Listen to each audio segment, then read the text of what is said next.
জ্ঞানী ব্যক্তি বলেন, আমি টাকাকে জিজ্ঞেস করলাম, তুমি তো একটা কাগজের টুকরো মাত্র।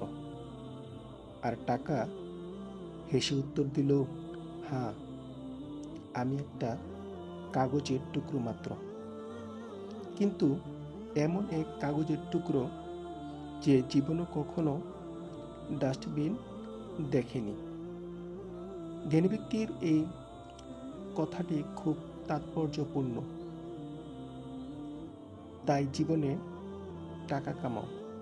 টাকা কামালে তোমাকে কখনোই কোনোদিন অপদস্থ হতে হবে না। বিশেষ করে বর্তমান সময়ে টাকার খুব প্রয়োজন। টাকা ছাড়া একে অন্যকে দাম দেয় না। অনেক ক্ষেত্রে মানুষ হিসাবেই মূল্যায়ন করে না। তাই বৈধ পথে টাকা কামানোর চেষ্টা করো। এই টাকার কারণে তুমি অনেক মান সম্মান হারাবে, অনেক বেইজ্জতি হতে হবে। অনেকে বলে টাকা দিয়ে সুখ কেনা যায় না। এ কথা সত্য ঠিক, কিন্তু টাকার অভাবে অনেক সুখ নষ্ট হয়ে যায়। সে কথাও তোমাকে মনে রাখতে হবে।